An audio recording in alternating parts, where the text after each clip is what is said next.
Beautiful. Thank you all. And with that, we'll begin. Thank you again, and thank you sincerely for joining, and welcome to Solidarity Speaks with the Green Olive Collective, Center for Jewish Nonviolence, All That's Left, and Achvat Amim, an emergency webinar series giving people around the world a forum to hear directly from Palestinians and Israelis about the ways their communities are being impacted by the events of the last weeks, about the escalating violence, and about the urgent need for an immediate ceasefire, a release of the hostages, and an end to collective punishment in the West Bank and the Gaza Strip.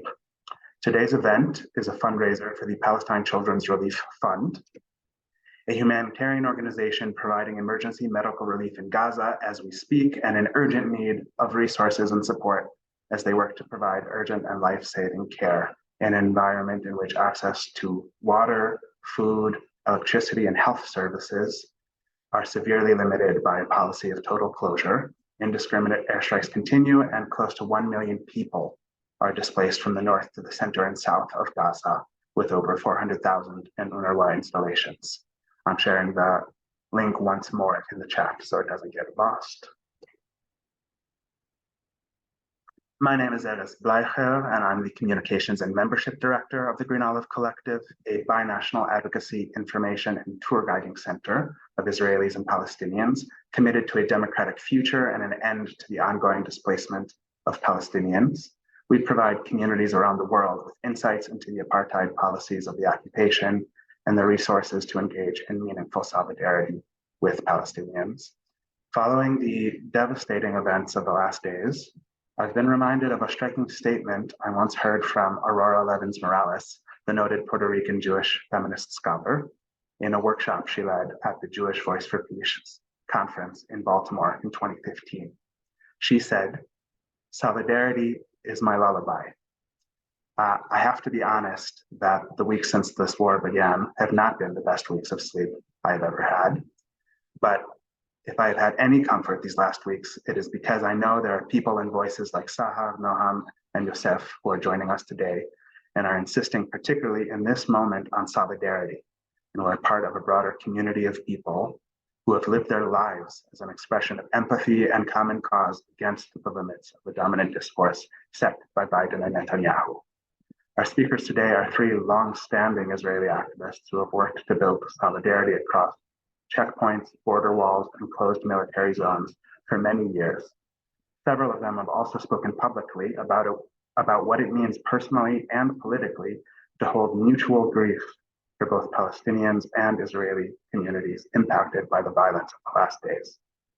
In the coming hour, they will each shed light on the current moment and discuss what solidarity means to them during this time.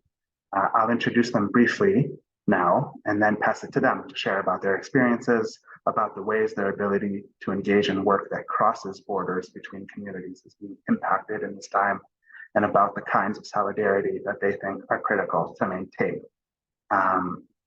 Our first speaker today will be Sahar Vardi, a prolific activist who began her solidarity work as a member of Anarchists Against the Wall, supporting the popular struggle of Palestinians in Area C against land expropriation. Since then, she is known for her participation in weekly demonstrations in Sheikh Jarrah and a variety of other organizations, including the Refuser Solidarity Network, Free Jerusalem, American Friends Service Committee, and others challenging unbridled militarism in Israeli society. Our second speaker today is Noam Shuster-Eliassi, a comedian, creator, and unique cultural voice who uses humor to satirize and lampoon systems of racial inequality. She has gained global recognition for her uncompromising commitment to justice and her ability to challenge dominant narratives with hilarity and biting wit. Her comedy show, Coexistence My A is a groundbreaking work commenting on the absurdities of identity and power in Israel, Palestine, and the Middle East. And our third speaker, Yosef Mekaiton, is an animal liberation, environmental, queer, and decolonial activist. During the Great March of Return in 2018, he helped organize Israeli solidarity demonstrations across the fence from the Gazan returnees. He works today with Zahot and many other organizations to promote Israeli accountability for the Nakba of 1948 and a future beyond partition. So I'll pass to Sahar momentarily to speak first, and thanks sincerely to each of you, Noam, Sahar, and Yosef, for joining today. Before I do, I just want to quickly add that from this moment on, everyone should please feel free to send questions in the chat, responding to what each of them shares, and I'll integrate the questions into the question and answer period at the end, which hopefully we'll have time for. So feel free. And Sahar, are you able to unmute yourself? I'll pass to you. I am, but beautiful. I feel like I need a clearer question from you, but I can try.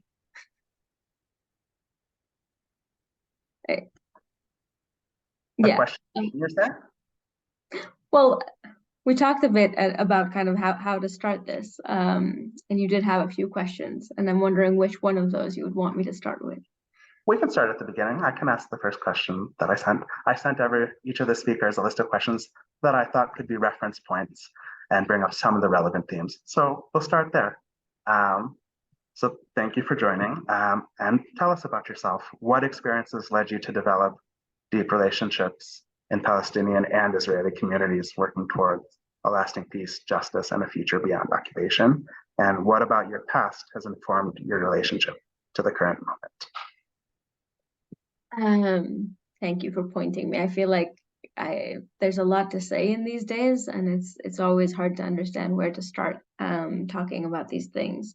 And I mean, I grew up, I'm born and raised here in Jerusalem, and have been active in anti-occupation and anti-militarist activism for about 20 years, so relatively from a pretty young age, which meant that for me, kind of my growing up experience was with activism, and within that, with Palestinian-led struggles. As a teenager, I was joining the protests against the events that were happening at the time in villages like Bilain and Yalin, Masa. And so for me, I kind of like grew up into what we now call co-resistance work, which I think at the time wasn't exactly a term that was really used yet, but this idea that Israelis and Palestinians can and do work together, and that the framework for that is within resisting together and resisting the regime, the occupation, apartheid, together. And I think that within that, and when you build those kinds of partnerships, on the one hand, this moment that we're in, I think for many people is very shocking about kind of relationships and partnerships, and what does that look like now, and what does it look like for Israelis and Palestinians to work together. But I think that for those of us who kind of were in that kind of partnership, that was very much around co-resistance to terrible things, until now, it is possible to stay within that framework. And I think for the question of like how does that bring me into relationships now? So it means that the Palestinians that I work with now, we have the relationships to be able to talk about it, to be able to talk about also the pain that is happening, I would say, for a change also for Israelis, or at least at this extent, also for Israelis. Just to give a few examples of what that looks like, on Saturday, October 7th, as every Saturday, there were activists going out to the South Hebron Hills to do protective presence. So these are activists that literally for 20 years have been going every single Saturday, and doing accompaniment work in different places and things of the sort. And they always leave very early in the morning, around 6 a.m., which meant that they were in South Hebron Hills when things started, on the morning of October 7th.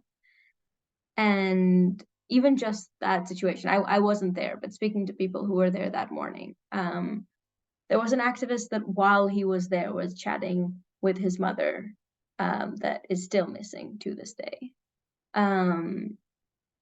There was, like, you can't separate these things. Everything's involved in everything. There were quite a few people who had either relatives in the South, and this is all happening while standing in lands that you need to watch what the settlers are doing. The fear that is starting already from Saturday morning, starting to kind of move into these spaces even more of Area C, of the West Bank, of knowing what is going to happen there very soon because of that, and really has happened. So I mean, and everyone's just holding all those realities at the same time, and holding all that pain and all those difficulties at the same time. And of course, every person comes with it, with their own emotions and with their own political analysis and so on. But the fact that we are there together, the same way that we were there together on October 7th, and 3 days later, and 5 days later, and now 3.5 weeks later, every time it's with a little bit of a different reality to respond to, and someone else's pain and difficulties to respond to, but very clearly in them together. So I know it's a bit of a bubble, I feel like, that space of partnership that still holds, that is still daily, that is still something that we can continue to be in. But I think for me, it's like an important bubble to put out there, and maybe start this conversation a bit with that before we speak a bit more about the difficulties of it. Thanks, Sahar. And I think it's important, something you touched on, highlighting the ways that, in many ways, the relationships and the work we do hasn't changed. So many people are rightly asking, what's changed now since the war began in solidarity work, in cross-community relationships and co-resistance circles? But I think it is very important, as you did, to highlight what's exactly the same. There's a community of people, solidarity activists, who unequivocally stand in solidarity and who have a broader vision of a future of justice beyond occupation, where all human rights and life is respected. Do you want to share more now about any of the above, or should I pass to Noam or yourself? I guess I'm curious to ask you, if you want, to say more about that. What's the same and what is different? What are the conditions on the ground since things began? What are you seeing in Misrata, where I know you have relationships and are doing work, but also other contexts where you've had relationships for years? And how is the space for working across communities and solidarity being impacted or not? There's a huge amount of impact, and maybe I'll start by the very kind of technical things that a lot of the forms that we're used to of protesting, of speaking out, of things of the sort, are just impossible at the moment. And that's maybe one of the things that we're seeing very clearly. Like, there has not yet been a protest, an Israeli Jewish protest against the bombardment of Gaza. And that's not because there aren't activists, like there always have been, that are appalled by it and want to protest it. It's because I would say two things that have happened, that have been true before, but have happened or increased massively over the last month, which is, first of all, the price of protesting and doing any form of resistance has increased dramatically. And I will speak to that a bit later. And secondly, the feeling of it having any kind of impact, or having an audience that is willing, or even a small audience that is willing to hear it, right? If you organize a protest, you want someone to listen. You don't do it for yourself. Feels like that space just isn't effective within Israel right now. And that's constantly a internal conversation, and we're thinking about what we do about it. But that's one pretty dramatic change, is that we are speaking out less, at least on the streets, less than we used to. And the price is not just on the streets. On social media, there are huge attacks, and this is especially true for Palestinian citizens of Israel. Palestinian citizens of Israel are currently, they really can't post about anything. People are getting fired, suspended from university, just having crazy right-wing campaigns around them. And this is, to an extent, a lesser extent, but also true for Jewish Israeli activists, definitely with hate campaigns and doxing, so people finding and publishing people's addresses, including at least one kind of left-wing journalist activist that was attacked in his home by a kind of an angry mob kind of protest. So that is also part of the atmosphere that's changed activism. right? We operate in a world where we're still trying to figure out what we can do, how we can do it, when, where, and things of the sort. So that's one thing that's definitely changed. The other thing is, I think, the urgency. So I started by talking about protective presence in the West Bank, in villages and communities that are under threat of settler and military violence. And just because that's one of the places that I'm most active. And right now, while obviously what's happening in Gaza is a million times worse, and I mean, there's really no words to describe it, but in the West Bank, we're seeing the ethnic cleansing that's been pushed for a very long time. Like, this isn't new, but we're seeing the speed and the amount of violence and the complete impunity. That there was always impunity, but it's kind of another level, which also means that you know, a month ago, there were Palestinian communities that it looked like they were going to leave, and it was very clear that if there is protective presence there, they're staying. And 2 months ago they thought they were leaving, and a month ago they decided not to, after there was that kind of protective presence. And it was clear that we have a role as Israeli activists in slowing down this ethnic cleansing. And since October 7th, that has not been the case. It doesn't matter if there's Israeli activists in a place, like the level of violence, including towards Israelis, obviously more towards Palestinians, has increased to a degree where, again, that same community that I'm talking about, that a month ago would have said we're okay with staying now as long as there's protective presence, left. And all the communities around it did as well. And so that's another kind of change to our work. Now, it doesn't change where we are, where our hearts are, right? It changed that the world has changed much more than what we have changed, I would say, in a way. And again, the intensity and speed of what's happening around us has. And I think it's quite a challenge for us to understand what is it that we can still do in this space, both because it just needs to be done, and hopefully some of it can be effective, but also because I do think this is the one thing that, like, the fact that we still have these partnerships, the fact that we are still working together, is something that is really important to hold right now and to protect it within the environment that is happening around us. Thanks, Sarah. And yeah, it's been horrendous to see what's happening everywhere and in many places, but also in Area C in the West Bank, in the Jordan Valley and South Hebron Hills, where multiple communities have left their ancestral lands in the last days. And also, I'll say personally for myself, though I don't think this is universal, of course, there are still people going physically to the communities in Area C in solidarity. But for me personally, it's almost felt like my dynamic in solidarity work, and for some others I know too, almost has mimicked now in the West Bank what it has been for many years in Gaza, where I'm not going in person, but communicating over phone calls, media, Zoom, and that's the way we're communicating solidarity now.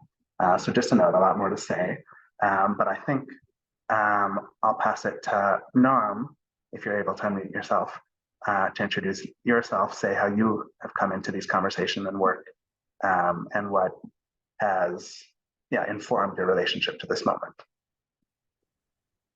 Hey, hi.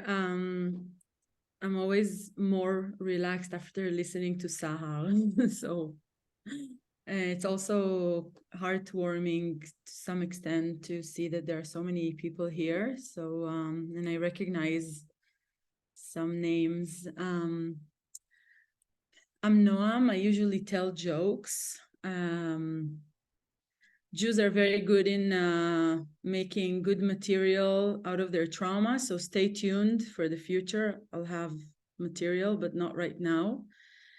I've been my whole life, really, I was born to amazing parents who have taught me, everything I had to know politically. My first memory as a child is my father sitting in military prison, Israeli military prison, for refusing to serve in the first Intifada in Lebanon and the occupied West Bank. And I grew up in a very political household. And for my parents, the way that it translated is that before the Oslo agreements, they moved to a community in the center of Israel, between Jerusalem and Tel Aviv.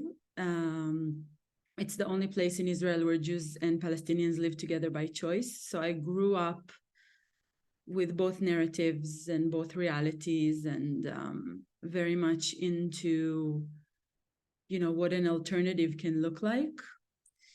And so my DNA is solidarity. My DNA is being able to hold capacity for two people, and seeing, you know, and seeing ourselves beyond the mass power that is constantly trying to, you know, to separate us through asymmetric power and a lot of systems that are designed to separate us. And I've done this in many ways throughout my life, with activism, with my refusal to, you know, to serve in the army, with my work throughout the years.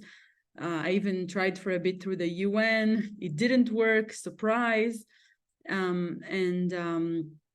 Really in the past few years, I've taken a creative role in trying to be a voice, you know, to use my Arabic that I learned from a young age, and my Hebrew and my English, and to really kind of be a creative force that is uncensored and that is trying to channel the power dynamics and the racism and the occupation and into humor, and to expose, you know, a lot of things through creative path. Just before this very dark October, I was in Edinburgh for the first time in the Fringe Festival with my show called Coexistence My A. It kind of feels like a different reality, you know, being there and trying to make fun of yeah. And now, I mean, I'm kind of in a loss of words, to be honest. I feel a lot of pain, and I don't have a lot of words. I feel disappointment from a lot of circles, and I feel like there is such tremendous pain that it's for those of us who are able to mourn, you know, for people, for humans, it's really an unbearable pain.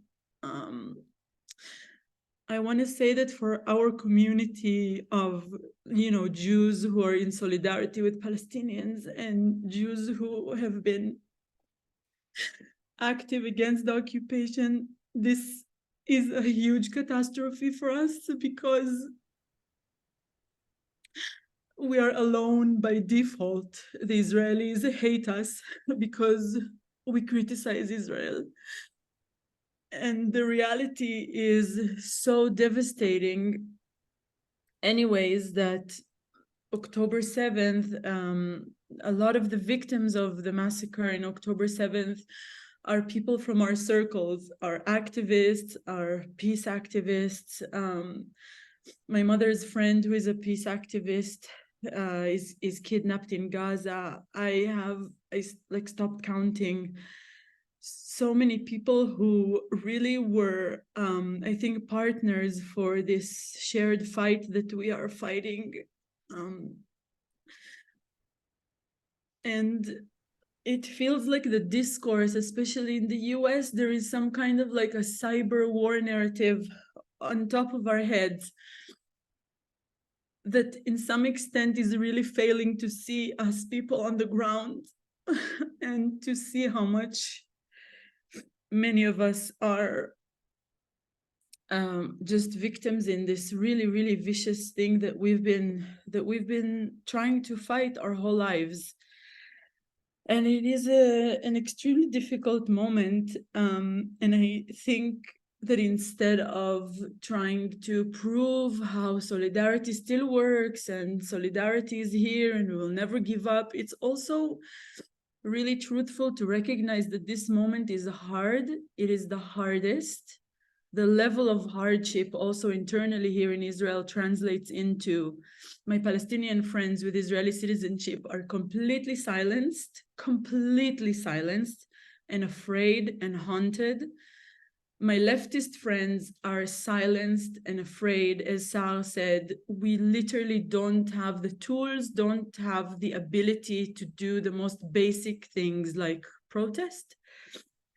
And if we look even closer at the demands that some people with common sense have here, even the families of those that have kidnapped family members in Gaza, they don't have full support and full backup for, like, we demand ceasefire and the return of the hostages. I'm not even speaking about solidarity with Gaza. This is out of hand in the discourse here right now.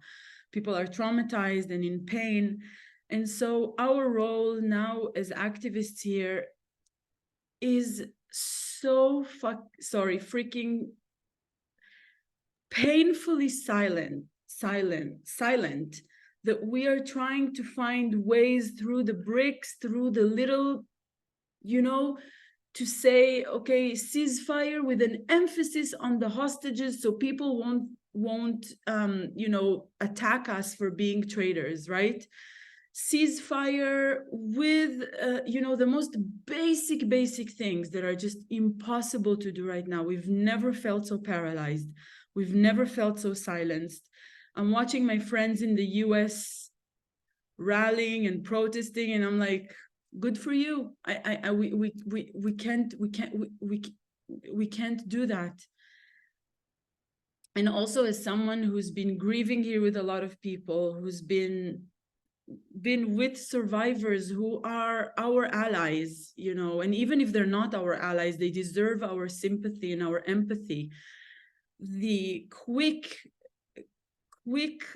attempt, as soon as October 7th happened, to the most helpless victims here, the quick attempt to shove the context in their faces and we are the context. I'm the context. I've been fighting the occupation my whole life. Don't tell me what the context is.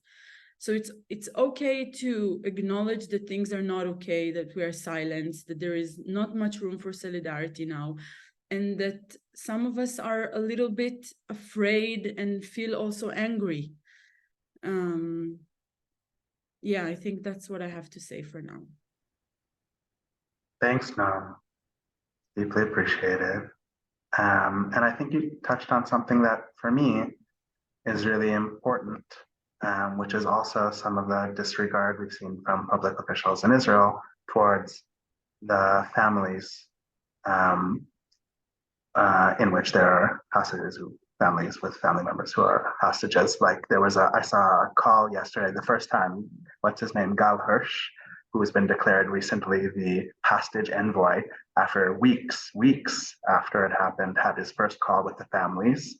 And he was offended by their call to bring the hostages home and put the families on mute. So it just goes to show the deep disregard and disrespect that the Israeli government also has towards its own citizens. Netanyahu and Sarah and another minister met with the hostages' families only yesterday. I just want to explain briefly, like, the internal kind of demographics of what is happening with the hostages, because I don't think that people realize what's happening. The large scale of families are population from, let's say, like kibbutz or more left-wing Israelis that are not the immediate supporters of Netanyahu. They are the anti-government, we've had like anti-government protests for the past year. Sal, feel free to correct me if I'm saying something that you don't think is precise, but for the past year, we've been part of a movement here that is an anti-government protest. Now, we had criticism of this anti-government protest movement, that they're not radical enough, blah, blah, blah. They were warning us that our political space and our democratic space is shrinking, and now we feel it on our bones. So just to give credit to those liberal, Zionists that we were so mad at, I just want to give them credit for this right now. They were right. The democratic space is completely for us shrank, and we feel it on our bones right now. And so a large number of the victims of October 7 massacre are people who are identified with the demographic of this anti-government protest, and Netanyahu has no accountability to them, and they can feel it. That's why they can't go like face to face with him, because they're afraid to lose the only person right now that is steering the wheel, which is a disaster, that it's Netanyahu. What we heard from the families meeting yesterday with Netanyahu is that Sarah Netanyahu was telling the families that there was no compassion. There was just, listen to Bibi, listen to Netanyahu. He's in charge, and you should be very relaxed and very calm that he's in charge. Like, yeah, right, good joke. She should write stand up for me, Sarah Netanyahu, right now. Good joke. Trust Netanyahu. He's in charge of your families that are the hostages. And so there is one family that is associated with the religious nationalist, like right wing. And I saw this family today on every channel in the news. It's like they have taken the role to say, no, it's not a high priority demand, the hostages. We need to see, we need not in any price, not in any, so there is a real war of narratives here internally in terms of what's happening with the hostages as well. I don't know why I jumped into like explaining that in depth, but I thought it's important for people to know. That's very important. Thank you. And I think actually to speak to some of the things you just brought up, and also Sahel before you, I saw that yesterday there was the first Israeli demonstration calling for a ceasefire explicitly. And that's not to counter any of the things both you, Noam, and Sahar have said about the intense repression that's happening. Those people are incredibly brave. And the week before in Jerusalem, people had a silent demonstration in the public square, not explicitly calling for a ceasefire for fear of attack, but just with signs that said, release the hostages. And that demonstration was violently attacked. So thank you to speaking for some of that, and we'll come back to that and other related things shortly. Before moving to Yosef momentarily, also I've seen a lot of questions in the chat about protective presence now and what's possible. So very quickly, I just wanted to say that firstly, for those who aren't familiar, protective presence, as it's called, is when Israeli and international solidarity activists accompany shepherds, olive harvesting, daily life subsistence work in the West Bank and other places. Because the presence of Israelis or internationals tends historically to de-escalate violence towards Palestinians, because settlers and soldiers will be less belligerent if there are Israelis and international presence. What we've seen in the last days since the war started often is, unfortunately, the opposite, where the presence of solidarity activists provokes anger from settlers and soldiers. So someone asked in the chat if any protective presence is possible now. And I guess I just wanted to say quickly that people are very much, I know, still going to visit in solidarity physically in Area C and in the West Bank, but I think protective presence, actually going out to accompany, is much restricted. No, it's happening. Sorry, yeah? I'm just going to correct you on that. No, there is. In kind of all the regions that have had protective presence before that, or kind of ongoing, which is the Jordan Valley, both in the north and more south, kind of east of Ramallah, as well as in the South Hebron Hills. The protective presence continues. In some of the places, it's decreased a bit, mostly because communities that we used to do protective presence with have left. And its shape has changed in a bit, because a lot of it used to be escorting shepherds and other kind of working in other agricultural work, that most of it is currently not allowed. And I mean, Palestinians are just not going out with their sheep. And so the protective presence has very much changed its way, its shape. but it is still in communities, including in many communities 24/7. And after last night, there was a clear threat on Susia, which is a village in the South Hebron Hills, that relatively is also pretty high profile, and has done a very good job in kind of speaking about the plight of the South Hebron Hills.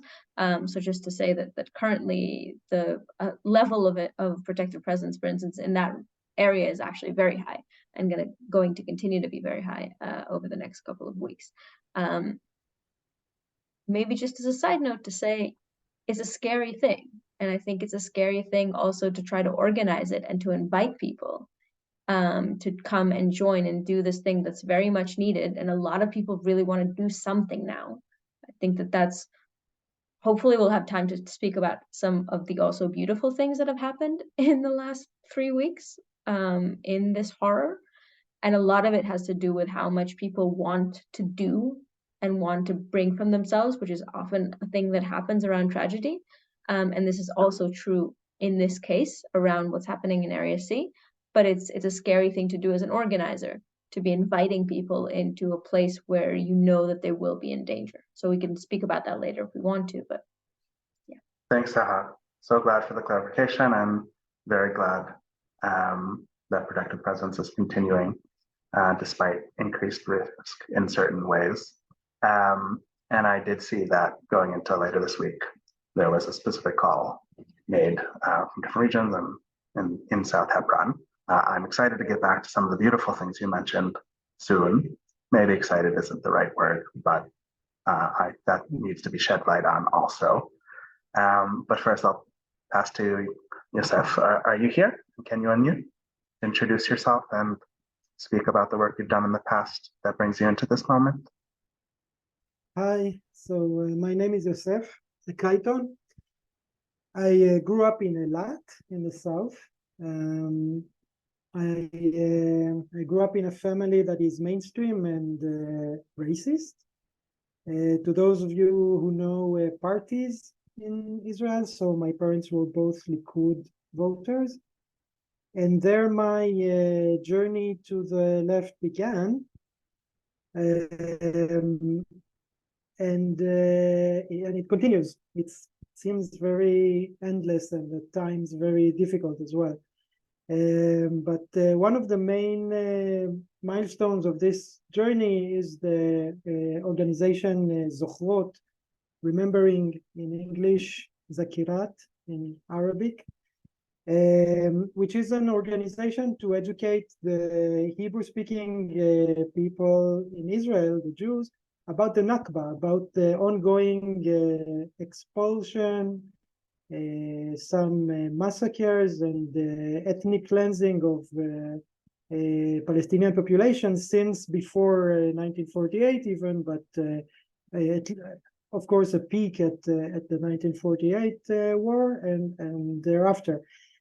This the work with Zochrot is giving me a perspective also about the current genocide in Gaza, because it seems on the continuation of things that happened for a long time, for decades, not in that intensity since 1948, but surely with that intent. And as such, it is not just a problem of this government, and it is not just a problem of Netanyahu or the right.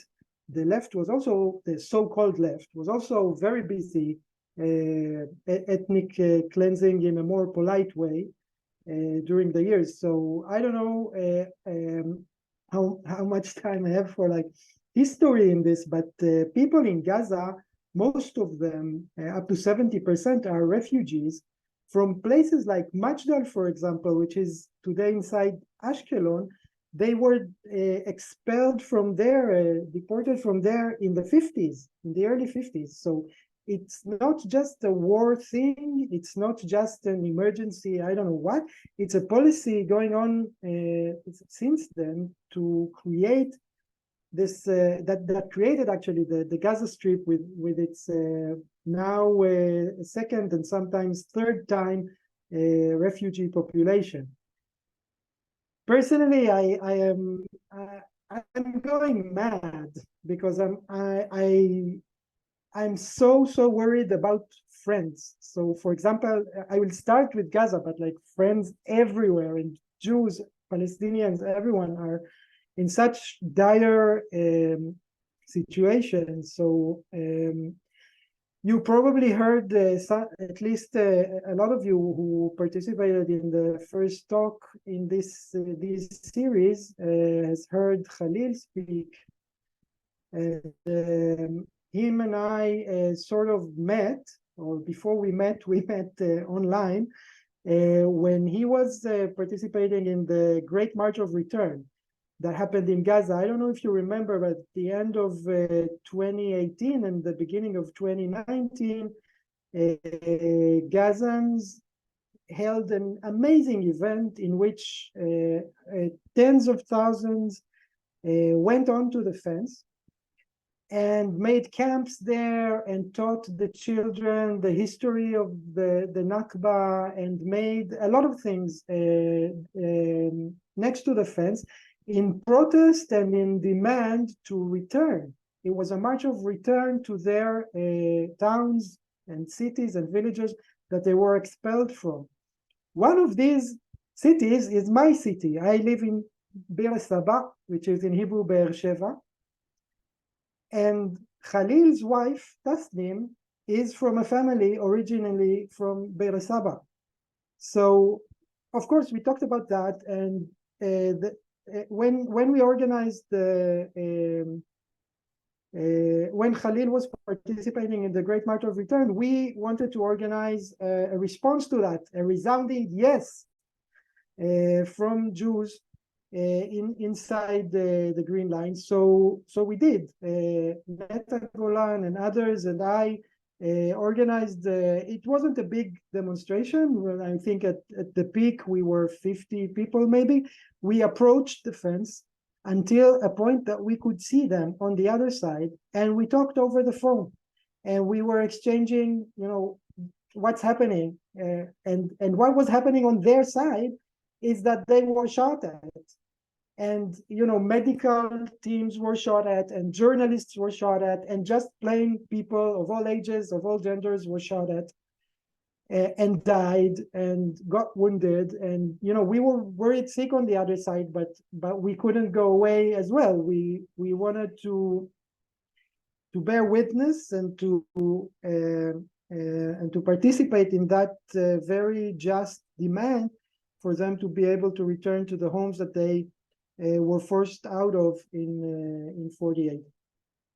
That's why, for example, when I heard that Israel is again expelling people from the north of Gaza to the south of Gaza, creating 500,000 or even more refugees by now, who are refugees for the second or the third time, it is also very, very personal to me. I mean, Khalil's house was ruined in a bombing by planes, and since then, he and his two daughters and his wife and his mother, they don't have anywhere to be, and they're in the south, and the south is getting bombed as well.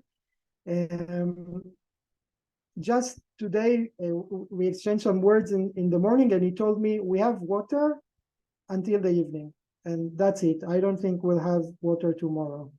Like the water that they accumulated and how long they're going to last. And I'm worried sick. I don't know what to do. I'm very, very helpless because everything that we think of doing seems so uninfluential.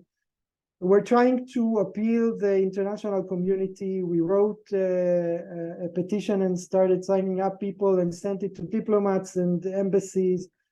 We will support the Palestinian call to the ICC, the International Criminal Court, to investigate genocide and other war crimes and crimes against humanity being perpetrated in Gaza, and we want to support that Palestinian call for investigation.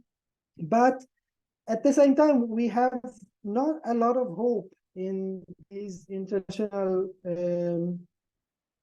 international bodies that didn't really help so far. Moving away from Gaza, so for example, I'm very used to participating on Sundays in the weekly vigil of the Al Araqi people, which is a village right next to me in north of Be'er Saba, that was demolished more than 200 times just during the past 12 years since the major demolish began. Again, across governments, across ministers, it doesn't matter. This is the Israeli policy. It's not just one party or one person, and they had to stop. They're not doing the vigil anymore because they're afraid they will be attacked, and they are right to be afraid, because any Palestinian who will dare demonstrate now inside the 48, I don't know, people tried and were faced with a lot of violence and arrests, and who knows when some people are going to get released. I mean, tonight they arrested one of my friends in Haifa, a Jewish person, actually, Yoav Bar, and I don't know what's going to happen to him. Like, I just heard of the arrest before this talk began. He has a blog called Free Haifa. You can look it up. I'm so afraid myself. I'm very afraid. I don't know what I can put online, what I can't put online. Some of my close circle are Zionist people because I live here and I don't shun people away for being Zionists. So now I find myself careful of what I say to loved ones, to friends, to family. Like, what can I say, and what I need to probably rephrase or just keep to myself in order to not, I don't know. So in the Negev, in the Nakab, the situation is very bleak. A friend of mine, Noura, who lives in an unrecognized village of Rachame, we used to meet about every week in Be'er Saba, and she doesn't come anymore. And we talked about it, and she says that she's just afraid to get out of her house and ride the bus to Be'er Saba and meet me, because there's so much racism out there, and they can tell she's Palestinian because she's religious, she's with a hijab, and she doesn't want to get out of the house to face, I don't know, violence or just racism or whatever. So this is like my situation at the moment, but I find a lot of comfort in trying to do things, even if they're not very helpful, but at least we have to try and do them. And I find a lot of comfort in the things that you wrote in the chat, everyone, that reported demonstrations from around the world, because demonstrations from around the world and international pressure is maybe the only hopes that personally I have that can influence the situation in a better way and call for a ceasefire and for an investigation of the war crimes. And I think that actually can move something.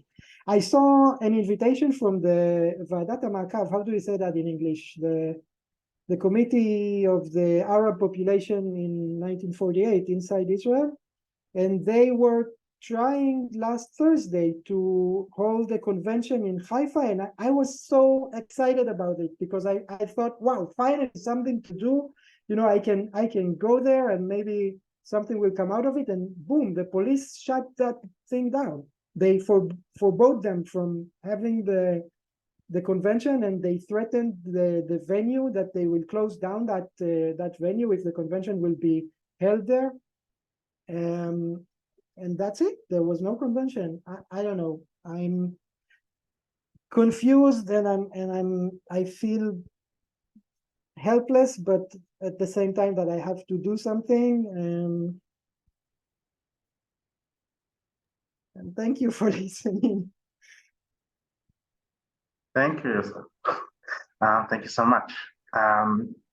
And from what all of you have said, I think it's really important that all of you have commented on what's happening in the West Bank and Area C, in Gaza, in the Negev Desert, the Nakab, the various communities, and how conditions on the ground are being impacted in this moment across the various legal contexts that occupation attempts to impose, along with in Israeli Jewish society and solidarity spheres, how all of these related discourses and conversations are being clamped down on. And I think following from that, I want to go back, Saha, to what you brought up before and ask you to speak about what you mentioned at the end of your last comment about this urge you're seeing also in this time for people to do something, even though it's so hard to imagine what, and some of the impulses towards expressing solidarity and a vision of a lasting peace beyond occupation and war that you've seen. So, I mean, I don't want to paint a rosy picture, but I do think it's important to see those things as well. Really from day one, and I think on a lot of different fronts, people just wanted to do something, and I think it's a very kind of automatic reaction to this helplessness and shock of the situation is just to be able to help and do something, anything. And a lot of that went, especially in the first week, into kind of just direct aid for people in the South that were affected, if it's food and clothes and stuff like that. And very quickly, it was very clear that one of the, or a few populations are slightly less getting that support than others, and that included both the Bedouins in the Nakab.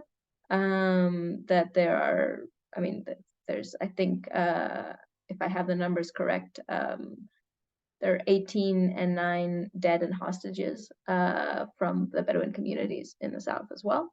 And as well as the migrant worker community, especially Thai. So these were two bigger communities in the South that are generally marginalized, and that with a lot of the kind of support for communities saw less support. But very quickly also that was kind of identified, and people, a lot of people, and very clearly a lot of, including a lot of not highly political people, put a lot of effort into that as well. And there was a huge, and one of the things that came out of it is a joint Jewish Arab headquarter of this kind of, food delivery and distribution of basic needs and stuff like that in the South. And I think that for many people who like volunteered there and were part of it, it was, again, it wasn't just the material support, but it was also saying we are going to work, we're going to do this together, and that is important that we do it together.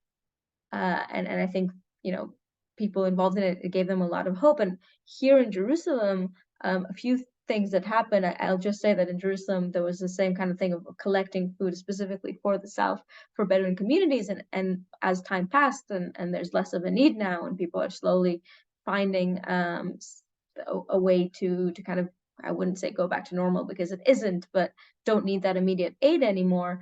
A lot of those efforts by the same people are now shifting to Palestinian communities in the West Bank that have been displaced over the last 3 weeks, and shifting the aid into there. So it's kind of, yeah, I think it's an interesting thing to see.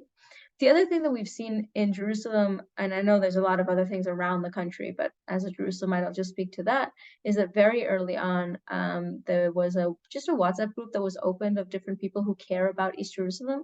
There's a lot of people from different neighborhoods in East Jerusalem, from the community centers in these neighborhoods, a lot of teachers from East Jerusalem, and just a lot of random Israelis from either NGOs or just people who care or whatever.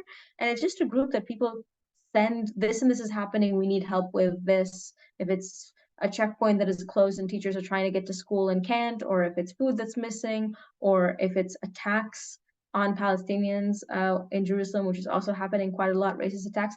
And there's responses really from, I don't want to say across the political map because it's not the right wing, but definitely deep into the Israeli center, of people responding to that on a very human and basic level.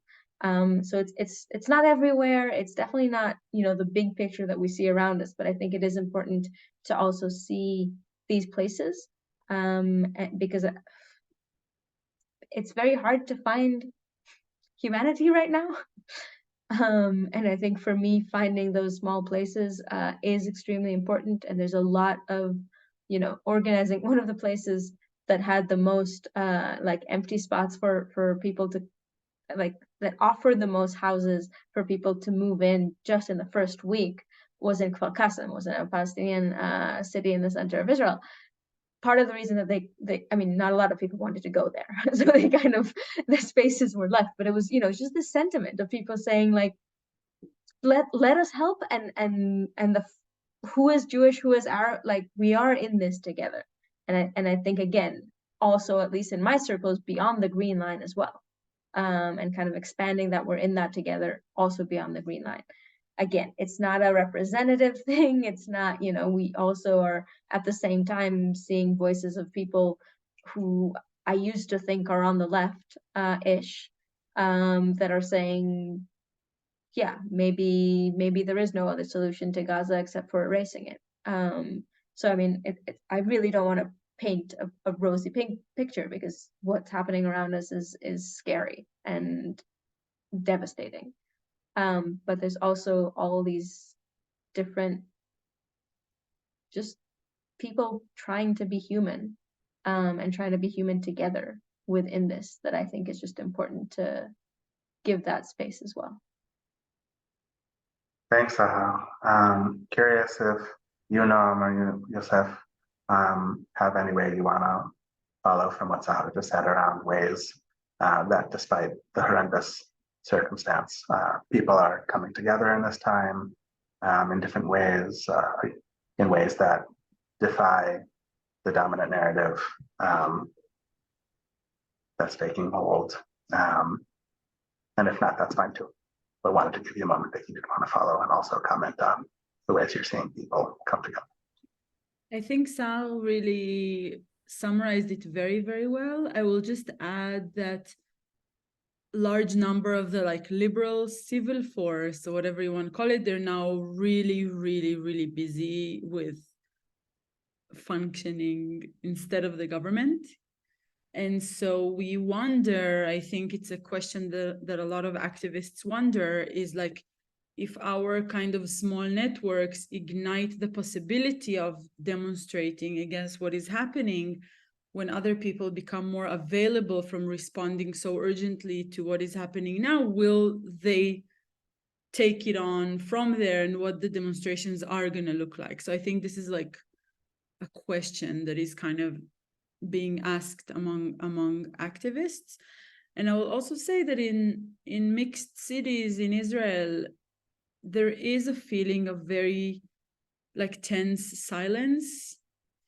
And because we have this, the sound of the fear and the grief and the sirens sometimes and everything, it just feels like people are operating in a way that is quieter and kinder, in order to not ignite even more violence. But I don't know if it's a good thing or a bad thing. It's a bit complicated to think about it this way. But people on a daily basis are trying to look for kind of safe haven. So every gesture and every donation and every joint Palestinian Jewish kind of effort is being seen as a big thing. So people are thirsty for it. I think among the Israeli victims here of October 7th, any call in the public or in the international media, or even here, that call for, do not use my name for revenge, do not use more violence in the name of my grief, everything is being echoed very, very strongly, because people are so thirsty for it. And there is such a vacuum of hope. So in your arenas, in your networks or whatever, just know that everything has a big kind of echo chamber now, because people are so thirsty for it, I guess. Thanks, Noam. Yosef, did you have anything you wanted to add? Otherwise, I'll will move us towards a next question to close, unfortunately. I think, yes, I think we have, those of us who are Jews have a sort of a superpower that we need to use now, which is the anti-Semitism immunity card. Terror on one hand and anti-Semitism on the same hand are used to silence criticism on what Israel is doing. And we need to speak out as Jews and make that really known and prominent, so that the investigation of Israel that needs to start, the investigation of leaders and people here, the international criminal investigation that needs to start, will not be held of somebody being afraid of being perceived as an anti-Semite. These things are totally unrelated. Dragging the discourse on anti-Semitism to these areas is dangerous for Jews, for us, because we face real anti-Semitism, and this disrupts our fight against that anti-Semitism. And we have to speak out as Jews to stop the genocide.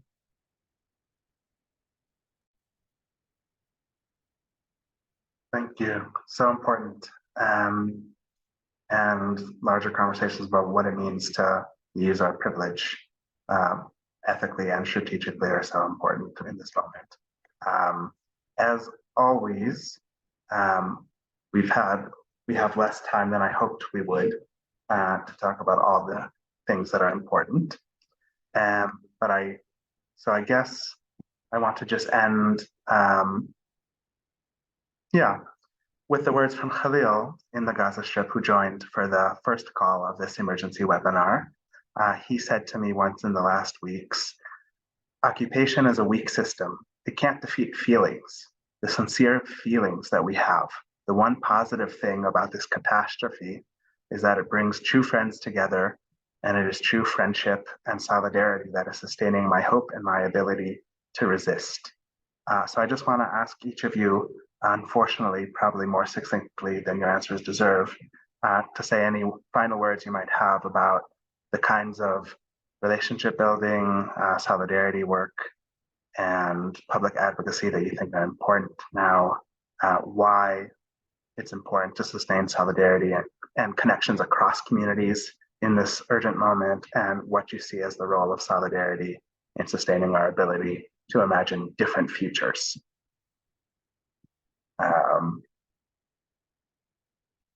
Does anybody want to begin, or? Sure, Yeah. Please. I think it's crucially important to understand what solidarity is at this moment. And solidarity has to be led by the people that you are in solidarity with.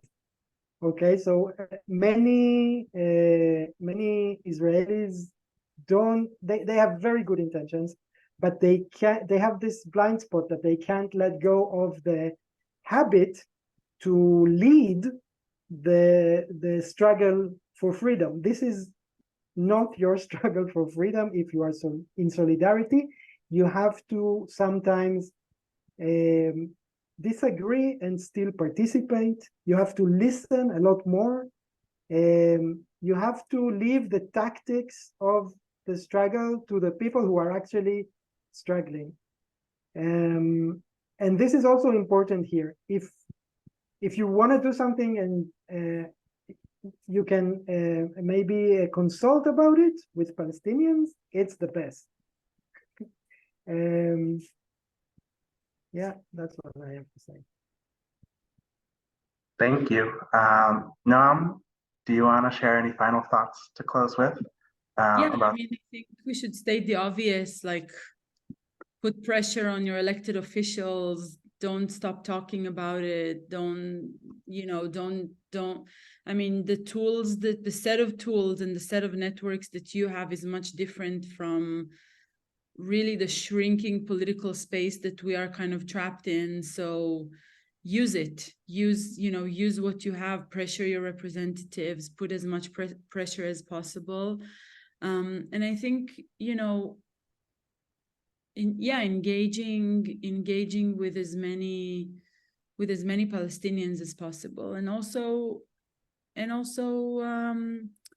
engaging in, I think, in general, with people who are affected. It helps to talk to people that we disagree with, and that we find it hard to to listen to them, and to there's such an enormous pain right now. So it's, the more exposure, I think, and truly listening kind of before reacting is very, very good, with the very focused kind of moral compass that what we're asking for is an immediate ceasefire, and there are ways to do it from where you are, in terms of the pressure that you can have on your elected officials, and then in your kind of public sphere, or your solidarity, kind of to be exposed to as many people as possible who are expressing themselves at this time. I think the only thing I'll just add to everything that Yosef and Noam said is that I feel like generally in these kinds of times, there is a very polarizing discourse, and there's a demand from everyone around us to choose whose side are we on, right? This us and them discourse, and this whose side are we on, we see it also globally, and I think at least some of us also kind of looking at the discourse globally around this issue also don't find ourselves and find it complicated, because it sounds like there's this demand of choosing a side. And I think that one of the things that has been really helpful for me, I mean, it's also been heartbreaking. I don't think I've cried as much as I've cried in the last month in my entire life. But one of the things that for me was kind of rephrasing it is saying, like, we can and we should, as sad as it is, hold the pain of everything that's happening here. And it's a lot to hold, right? But it's also, I think, one of the most effective ways to break this dichotomy, these camps that are created that are not actually moving us forward in this conversation. I think political action, like, there needs to be political action. We know there's a clear imbalance here. We stick to all those things, and we can do that while feeling everybody's pain.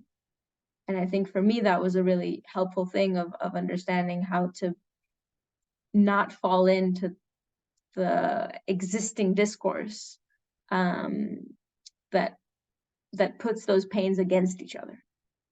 So I think that that's my only addition to what we can do while we advocate moving forward.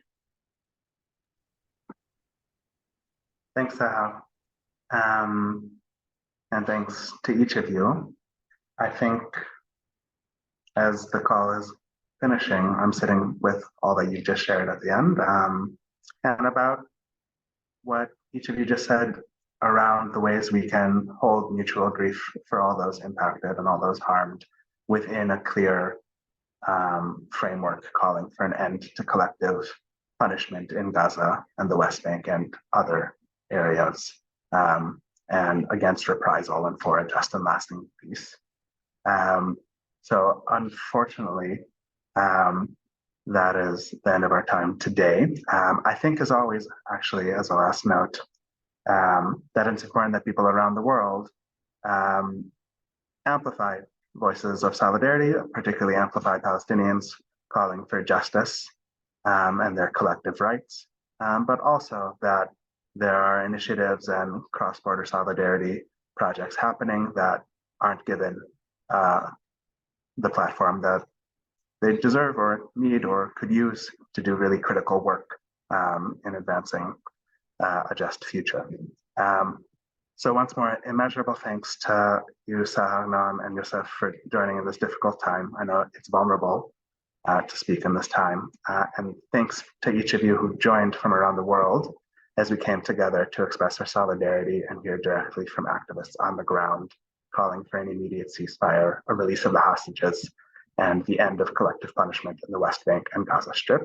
We hope you'll take what you heard today as a charge towards action in a moment in which we as a global community must do everything we can to demand an immediate ceasefire. Now is the time to write elected officials, sign petitions, demonstrate, attend town halls, disrupt meetings, act in civil disobedience, share what you learned today with your peers, and do all we can to amplify the voices of Palestinians and Israelis calling for a democratic future beyond war and beyond occupation. We stand with all those calling not for reprisal, but for a just and lasting peace and an end to occupation. We invite you to join us this coming Sunday, November 5th at 2 p.m. EST. Actually, I think there's daylight savings in the US now, so it is 1 p.m. EST for the next webinar of our emergency series, giving people around the world a platform to hear directly from people on the ground. And we close by sharing again in the chat the link to the Palestine Children's Relief Fund, a humanitarian organization providing emergency medical relief in Gaza as we speak, and is in urgent need of resources and support, while at least 500,000 people are displaced in Gaza, with over 400,000 in temporary installations.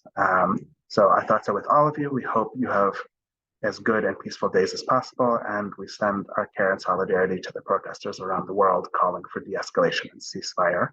We will send a recording of this event and also the prior events in this emergency series tomorrow to everyone who registered. And we will see you this coming Sunday. Talk soon and much thanks. Thanks again to our speakers, really. And see everyone soon. Here once more is a link to the Palestine Children's Relief Fund. Have good days, everyone.